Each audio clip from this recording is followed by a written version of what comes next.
Hi, Stitchers. Welcome to Tatreez Talk, where we share conversations about Palestinian embroidery. I'm Lena, here with my co-host Amani, chatting with talented embroiderers and artists, sharing their stories, inspirations, and the cultural significance behind their work. On today's episode, we are chatting with Maryam, an artist doing comics, Tatreez, and writing. Welcome to Tatreez Talk, Maryam. Thank you so much for inviting me. Oh, it's such a pleasure. And for our listeners, Maryam and I met through another Tatreez artist online on Instagram. So this has been a conversation in the making for many months. And so we're very excited to dive into all of the things. Maryam, we always like to kick off our episodes by getting to know about you and your family's connection to Palestine. Yes, so I'm Palestinian Korean. From paternal side, I'm Palestinian, and my father, he's from Al-Quds. But these days, I've been a bit thinking like because my grandparents they had to flee from Haifa during Al-Nakba, and then my father was born in Al-Quds, and then they had to flee in 1967 from there to Jordan. And that's how my father's family has been living from that on in Jordan.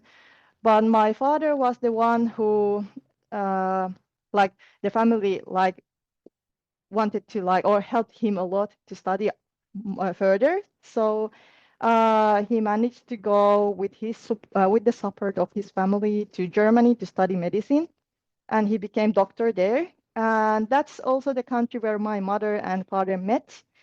Initially, oh, my rally English, I'm sorry. You're fine. You're fine. Yeah. Uh, so yeah, that's where they met. They got married. They got my big sisters, my big brother. And at the time when my father was finishing his studies in Germany, the West and East Germanies were like united to one Germany, and they told that every foreign student can finish their studies, but they had to move back to their like homelands or to the countries where they came from.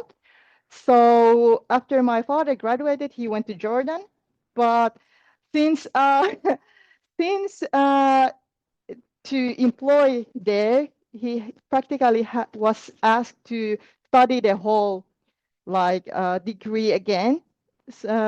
His friends who got workplace in Finland helped him to get a workplace from Finland as well. And that's how our family migrated to Finland, and me and my little brother were born here. So that's like how we are in Finland in the end, and also like the connection to Palestine. Yeah. Okay. So, is your mom German then, or she's Finnish? No, she's Korean. Oh, she's And she was Korean. I'm sorry. visiting, Yes, you said yeah, that. and she was visiting her sisters at the time when she met then my father. So Wait, that is Yeah. so cute. That's yeah. really, really cute. Okay, I need to hear more about their like love story later because that's I love hearing about people's love stories. I'm a sap. So did you get the opportunity to, I know because your family wound up in Jordan, did you get the opportunity growing up to go to Palestine, or were you guys going and visiting Jordan mostly? We visited Jordan. We haven't had the chance to really go to Palestine. The closest is probably the border of Palestine and Jordan and Aqaba, Yeah. but yeah, that's it.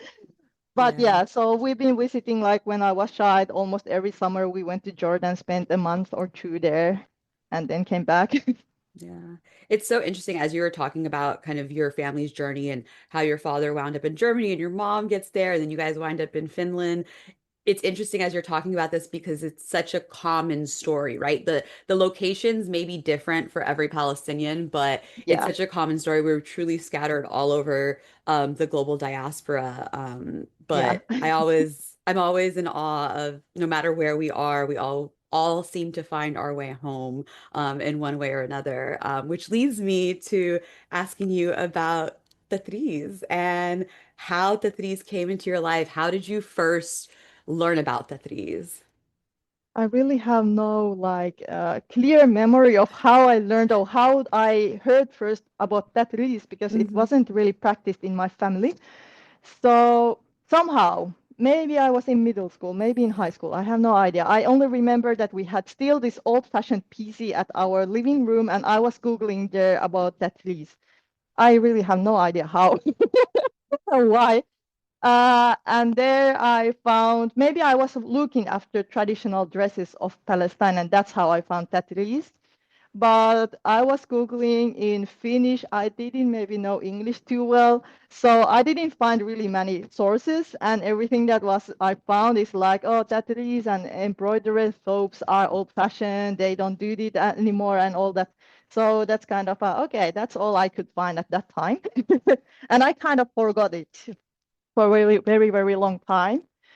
But after maybe when I was almost 30, I think, maybe 25 or something like that, I started to think about it again, like, oh, there was this something like that release, and could I maybe find some new information about that? But I don't know why I didn't look after that immediately. But one day I was just like, at Instagram. Last just scrolling, and then I came with an idea like, what if I put in the search like Tatreez and see what will like come up? And that's then I found few Tatreez accounts, and then I found Tatreez and tea. And I don't know, I just followed it and went there every now and then I found out like, oh, there's a book.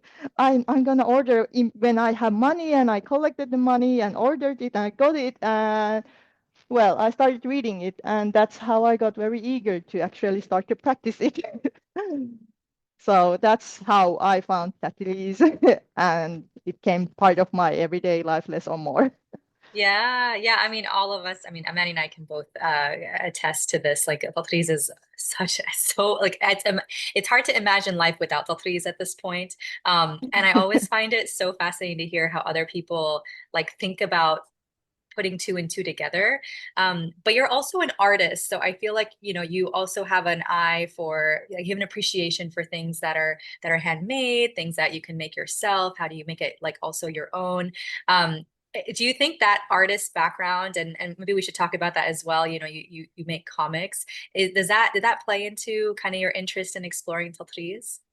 Well, at that point when I read like how politics was like, at first it wasn't involved in Tatreez, but how it came also part of Tatreez, and how much like stories like this how with birds they did this daughter-in-law and mother-in-law designs, and how they told like stories with them and everything like that. I was like, oh, it's not just like pretty motifs and beautiful thing, it's actually stories. So it got me really hooked, so to say. So perhaps it plays a part why I got very interested, or more interested in Tatreez. And now I'm getting lost with my thoughts. So No, yeah, question or something, help me you're out. fine. No. You're totally fine. Okay, so can you, Lena mentioned, obviously we mentioned when we introduced you, you are an artist in addition to Tetris, you do comics and all that. And I think Yeah. there's clearly like some relation. We're going to talk about your comics, but before we jump into that, can you also give context about your artistry as a comic writer, artist, designer? Yeah. So so to say, my family jokes that I learned drawing before speaking. I don't know if it's true, but that's a joke here. That's cute. And anime was really, really like a thing we watched with my family and few friends, and followed, and that's how comics and manga and animes came like part of our life. And also here in Finland, Donald Duck is really, really, really popular, and everyone read it as a child. So we also got it every week, and we read that also. So drawing and comics was like our everyday. And I started to draw them because my sisters drew it, and they got to that point they got irritated that I was like mimicking them every anything they did, I mimicked them. So I started to draw comics because I saw them drawing comics. I started to draw manga because they drew manga and so on. So that's how from very, very little I started to draw, and comics and drawing comics was like a thing I did almost daily. And in when I was 14, I worked for a local newspaper as a freelancer, kind of. I could write columns or do interviews or draw comics. So that's how like first comics were actually published somewhere. And ever since well, let's say when I was studying in university, I had a few years like a break from drawing generally. But my friends were like, "Oh, why are you not drawing anymore? You're so good at doing comics." So I started again, and here I am. I'm doing them I love again it. and have few publications and anthologies and so on. So I love it. And so your journey with Tatreez inspired you making your comic garden. Is that yeah, correct? Okay, yes, pretty much. can you tell us about the comic and then tell us how Tatreez inspired you to make it? Yes. So the garden, well, from where I first picked up this idea of garden, we are a plenty collective. We are like BIPOC artists based in Finland. Uh, or less or more Finland. In the first publication we had from Germany, but after second we had in Finland. So I'm thinking like it's in Finland. But anyway, so so we decided on a theme, and it was layers. And then we decided that we wanted to have something that combines all the comics somehow visually. So we decided that every comic has a plant, at least a plant. It doesn't have to tell about the plant, but there has to be visually somewhere a plant. So that was like the main points we set up with our team. And I was like thinking like, oh, what could I do actually with these elements? And then I was reading this Tatreez and Tea book, and I was thinking like, well, the Tatreez is very layered. There are generations. You can inherit a piece of Tatreez or soap. They tell a story, and there's a lot of layers. And when I was thinking also like how important agriculture is in Palestinian culture, so that's how somehow how I combining this, like why I cannot like combine this storytelling heritage and also this agricultural aspect together. And yes, I forgot to mention that the third thing we had to apply in our comics was fantasy. So I was like, okay, I can create some fantasy element there. There are plants, there are layers. So perfect. Let's create something with this, this and Tatteries and garden. So that's like the elements. And about garden, it's a discussion between a grandmother and a grandchild. The grandchild, she's like struggling with her garden. She's like doing everything there, like uh what is that, making place for plants and taking the, I don't know what are those in English, but the plants you don't want to be in your garden, taking Hmm. picking them up and so on. But she doesn't like, in that world they get the seeds magically from their hearts, so she just gets wheat seeds and she's struggling with that. And she's like, my grandmother has so amazing garden, I should ask help from her. And then she went there, and then they have this discussion about like um, that it's important to experience, to live, to pass the stories, and that's how you get different kind of seeds as a memories. So that's basically the idea of the comic.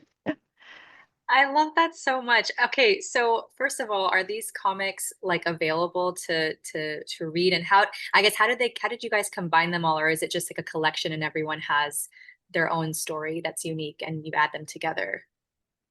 Yes, so we everyone work kind of independently on our work. We just gather together maybe once in a month to share the progress, and if there are some questions or you just want some feedback, then you can ask it like freely also in our WhatsApp group. So so there are independent stories combined in one anthology.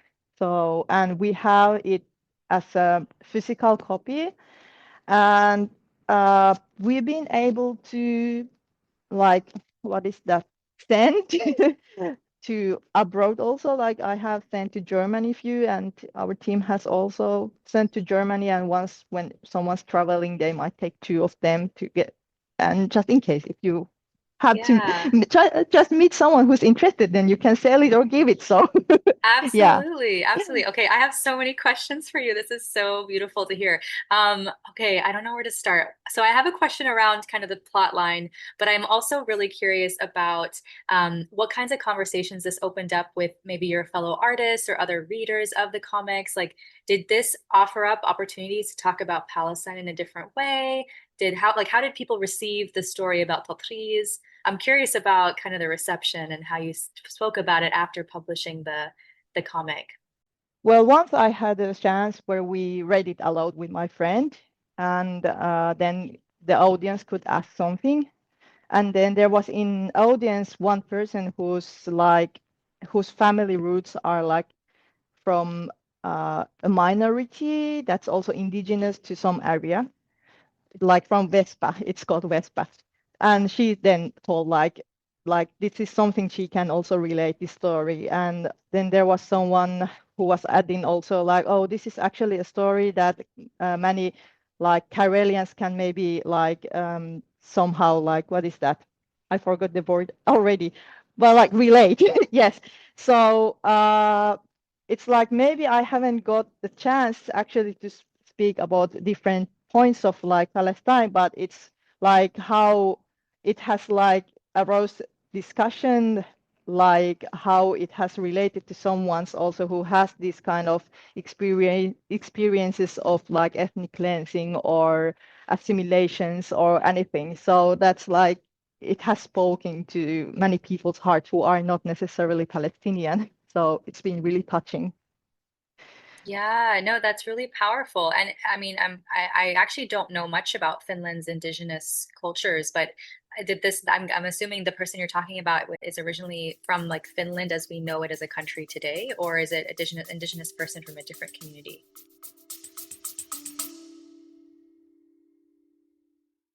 Introducing the drop that nobody asked for, Resolute RGL, the sneaker that takes centuries of Palestinian resistance and sells it back to you in leather. Co-founder Yossi Levin calls it empowerment. We call it exploitation. Same guy who once erased Palestinians from his projects in Haifa, now stitching Tatreez into a shoe to build his quote-unquote multi-million-dollar brand. They say it's bridging local and global. Translation, Palestinian women stitch, Europe profits, Israel wins. Limited edition, unlimited hypocrisy. Don't buy the hype, boycott Resolute RGL. This anti-ad was produced by Tatreez Talk. We stitch, we talk, we boycott.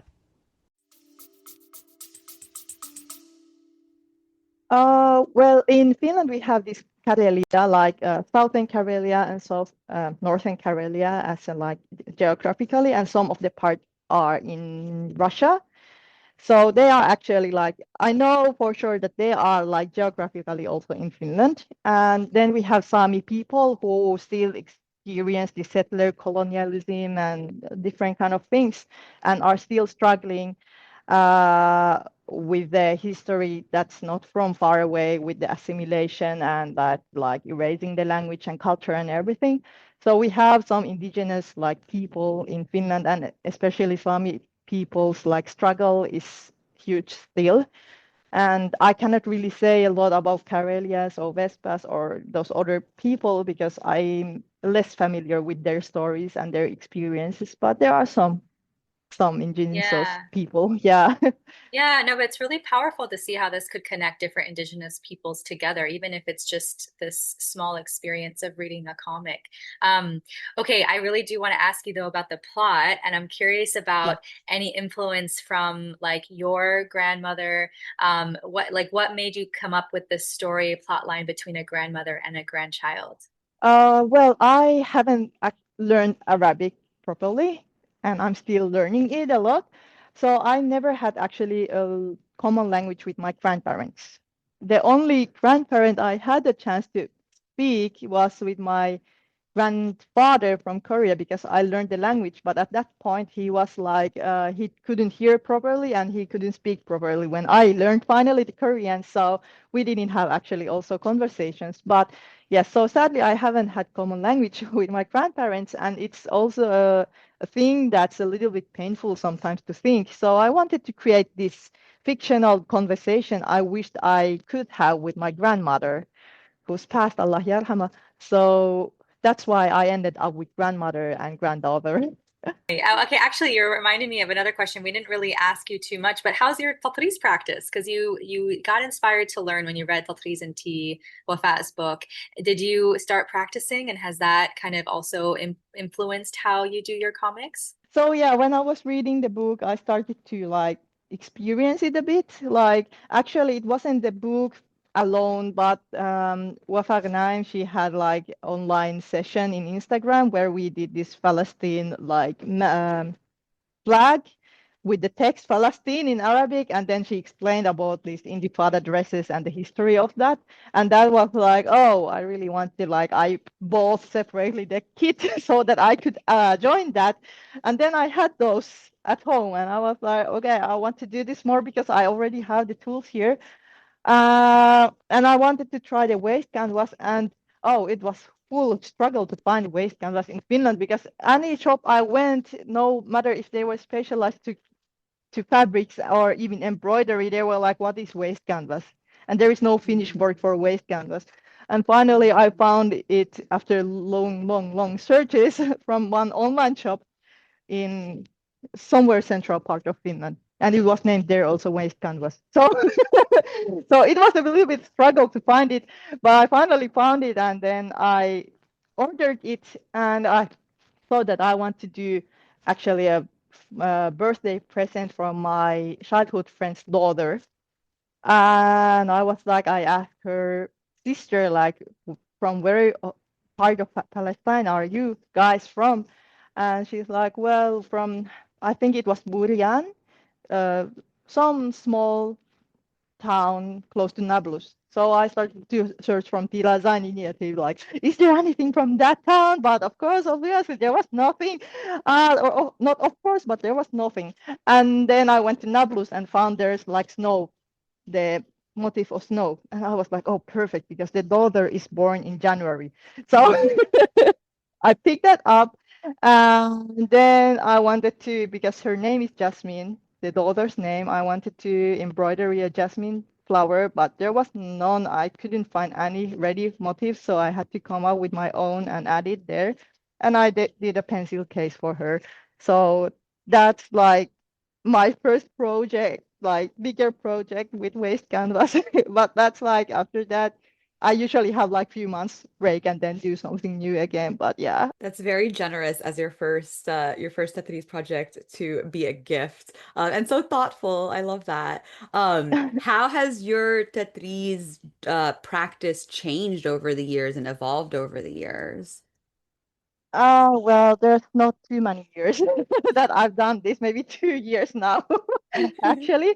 And since I'm doing it slowly because I have other work also to do, so I don't have that much time. So to that compared to how much I want to spend with it. But Yeah. yeah, We never so have enough time to stitch. We all have that yeah, problem. right. So I had to really think about what is it that I next want to do. And well, when this genocide in Gaza escalated and took place, I pretty soon after that became pregnant. And I was just too, like, my stomach ached when I was reading the news. And I know it comes from the place of privilege that I can just pass the news. But of course, it's in mind all the time. And I see some news from there and so on. So I thought that I want to still somehow connect to Palestine. And I practiced Tatreez.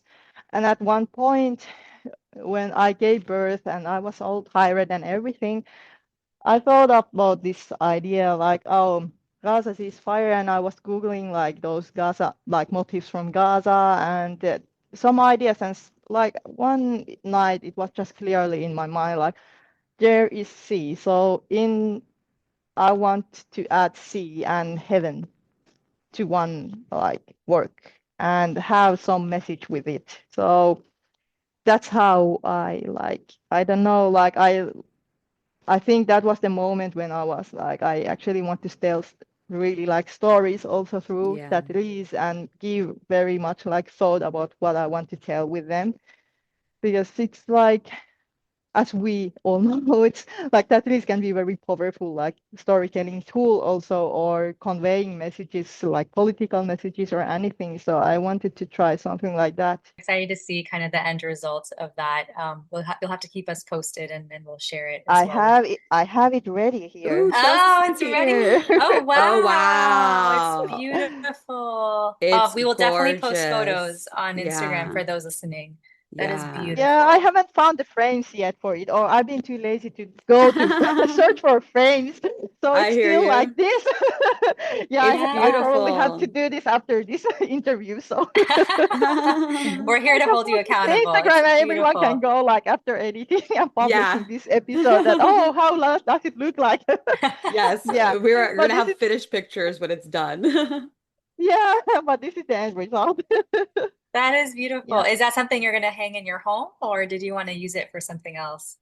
No, I'm gonna hang it at home. It's something I Beautiful. want to pay attention, like who comes to visit, see it, and maybe ask about it.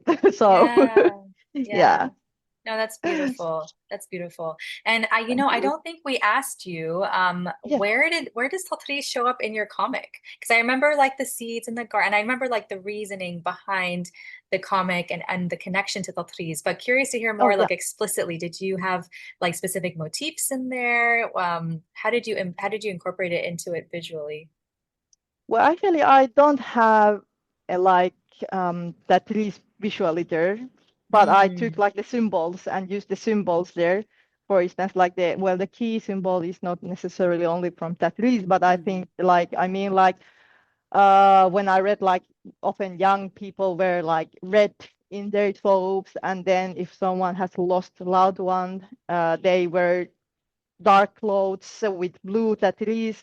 So the characters are wearing that because the grandfather in the story is passed away. So the grandmother has this blue thobe or dark thobe with blue stripes because I couldn't just manage to draw it to every panel the motifs, so they just have this chest area blue and here down breeches, and then the granddaughter, she doesn't wear a full thobe. It's more like a tunica with thobe elements, and it's like black and red.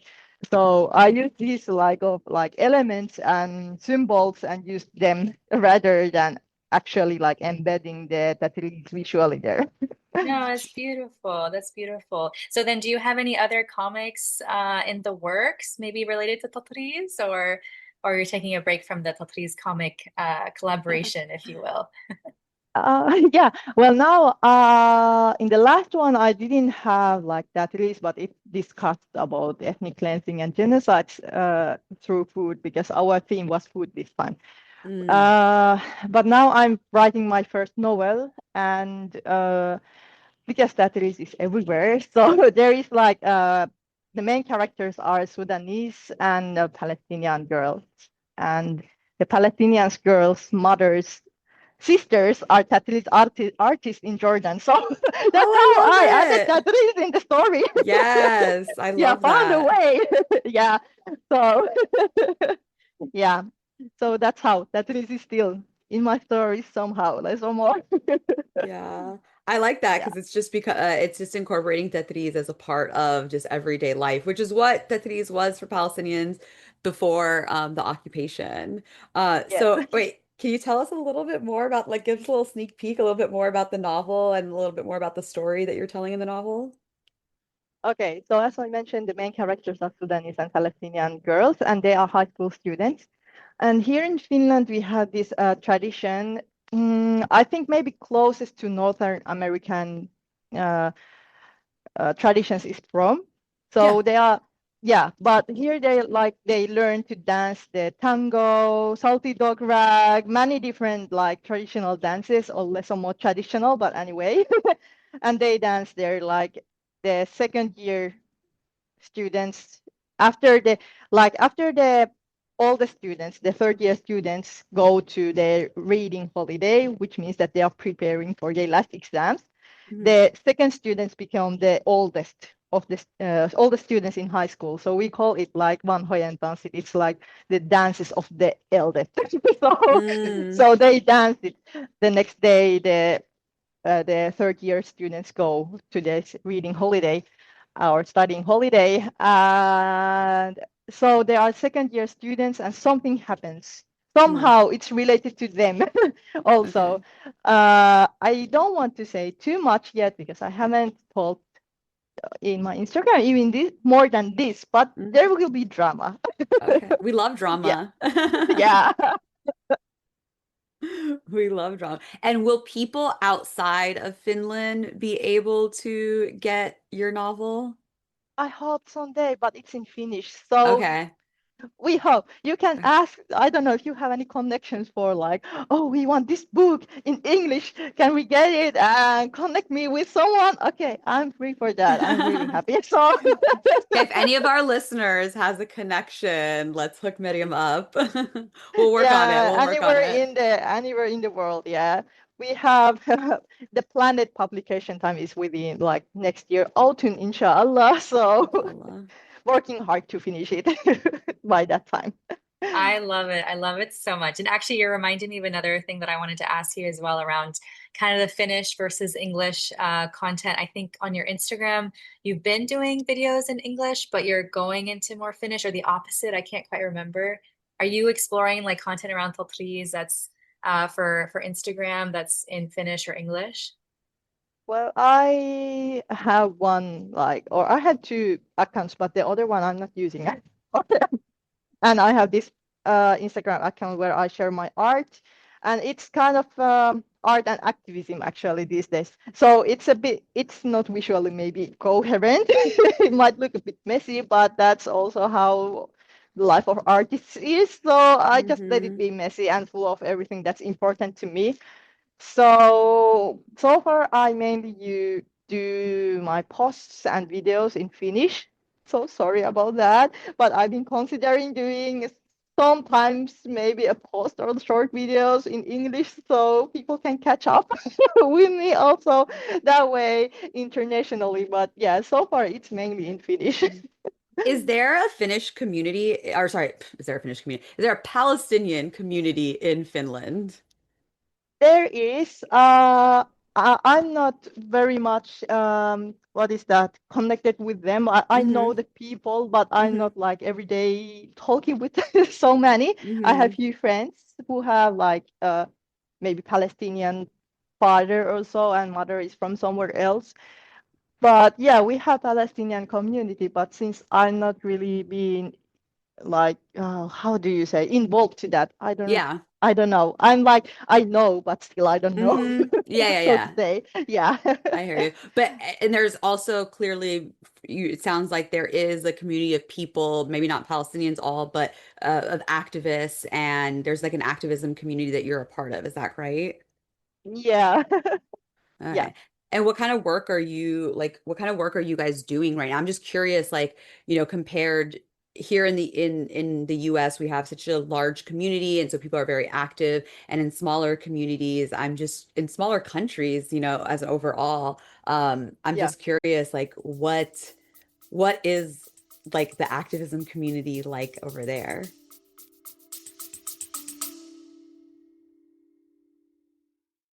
This season's hottest look, genocide. From the brand that brought you fast fashion comes fast track complicity. Zara just opened its largest ever store in Israel, 45 square meters of settler chic, while Gaza buries its dead. Their Israeli franchisee hosted far-right minister Itamar Ben-Gvir, who calls for shooting civilians and expelling Palestinians.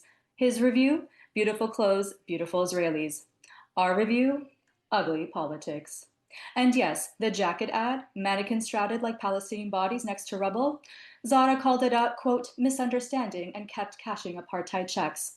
Boycott Zara and all Inditex brands, Bershka, Massimo Dutti, Pull&Bear, Stradivarius, Oysho, Zara Home, because genocide is never in season.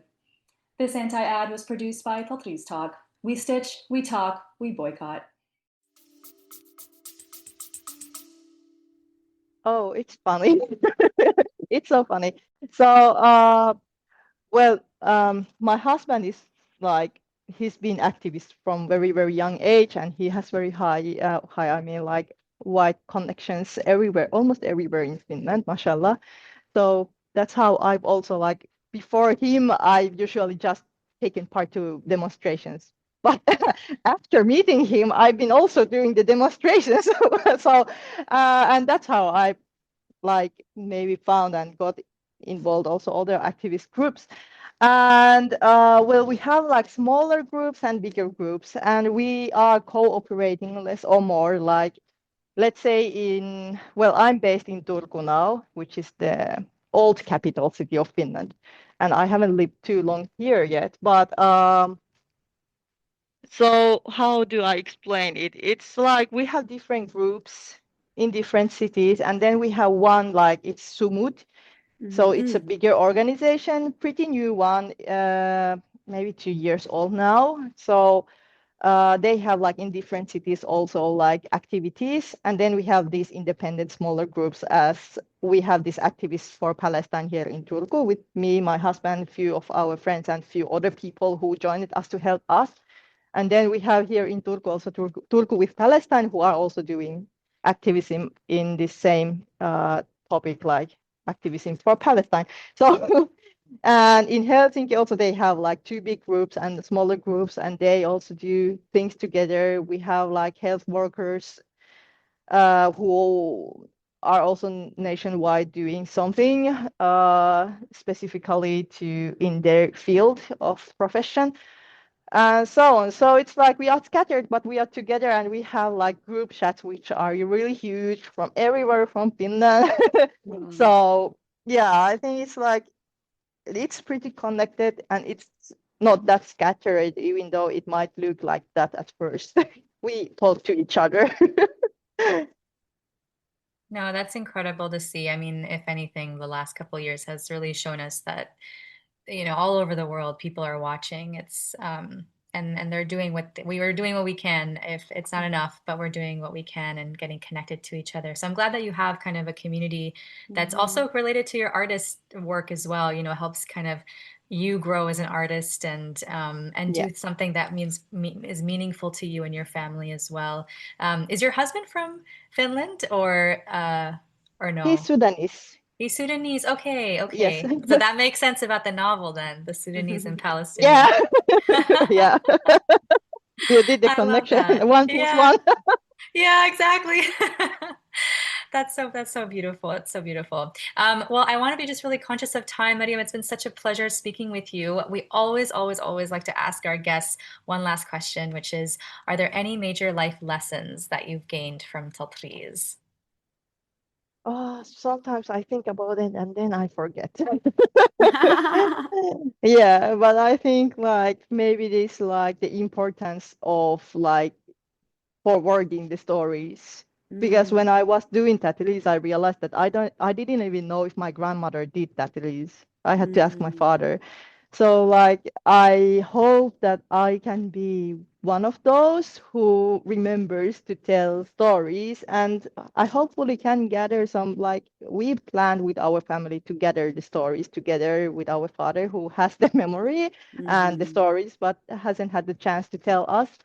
And I hope we managed to do that, and I managed to like forward that to my son, and Allahu Alam if we'll get more children.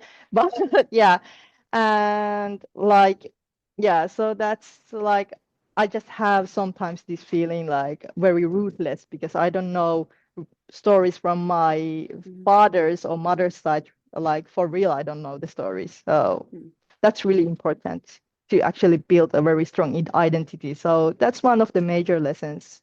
I have goosebumps. This is so relatable. Yeah. Yeah. Thank you. I Thank you. definitely would encourage you to get those stories. I think it's so important for us to be able to record these stories and keep them to pass on to people like your Yeah. son. Yeah. Oh, thank you so much for being here, Maryam. Before we let you go, if people want to check out your work and follow along, where can they find you online? Oh, well, through Instagram, I think I have to check if I had dot there. So yes, it's mellu.art. So mellu.art. So that's how you can find me through And we'll internet. and Yes. we'll include it. We'll include it. Do you have a website or no? Not yet. Not yet. Not I yet, not don't yet. have it. All I hope right, one day I maybe. have, but I've been too lazy. Yeah, in the future, so that everyone can peruse your comics and Yeah. read your novel. Right. Amazing. Thank you so much, Maryam. It's been such a pleasure. Thank you. Thanks.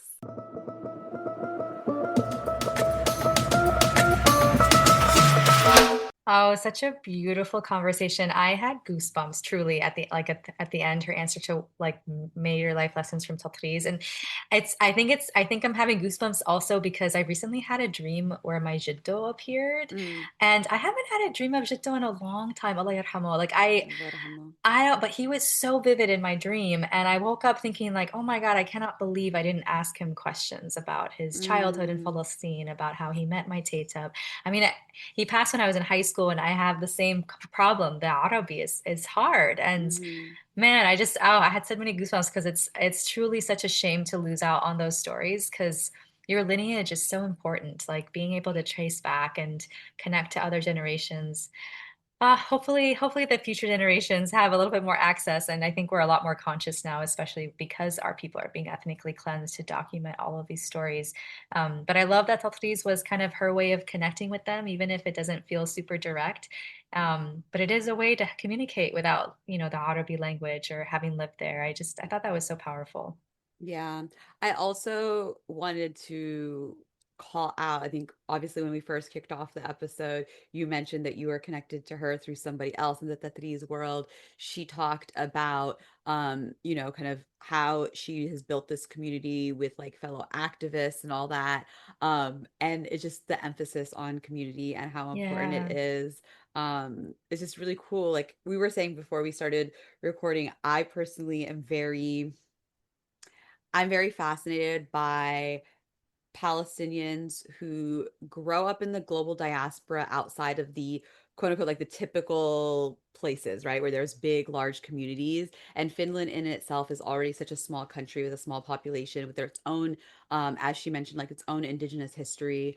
And yeah, just like it's just fascinating to me how her family wound up in Finland and her Palestinian father and Korean mother who have no connection to Finland wind up in Finland. She grows up in Finland and still has this connection to her Yeah. Palestinian identity and still has this connection through Tatreez, which again is not even something that, as she said, like not even something that was like practiced necessarily like in her family. Hmm. But it was just like this call to her. And I don't know, I always go back, you know me, I always go back to community, and I feel like communities like storytelling and community are really at the core of Tatreez at the end of the Yeah. day. And like I think her story is a perfect example of that. 100%, 100%. Actually, I have an email newsletter, and I have like member spotlights. And the person who submitted it for this week that we're recording talked about how, like, once you start Tatreez, don't make sure you practice in community because embroidery is embroidery, but Tatreez is community, and that's the difference. Hmm. And it's 100%, like 100% what you just said. Yeah. Yeah, I love that. Well, that's a perfect way to end the episode.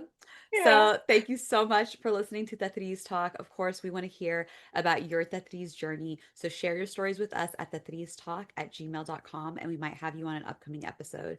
Do not forget to subscribe to the podcast on your favorite listening platform, and be sure to leave a 5-star review. You can follow me at Min Amani and Lena at Lena Stob, and of course, follow the pod at Tatreez Talk. We'll talk to you soon.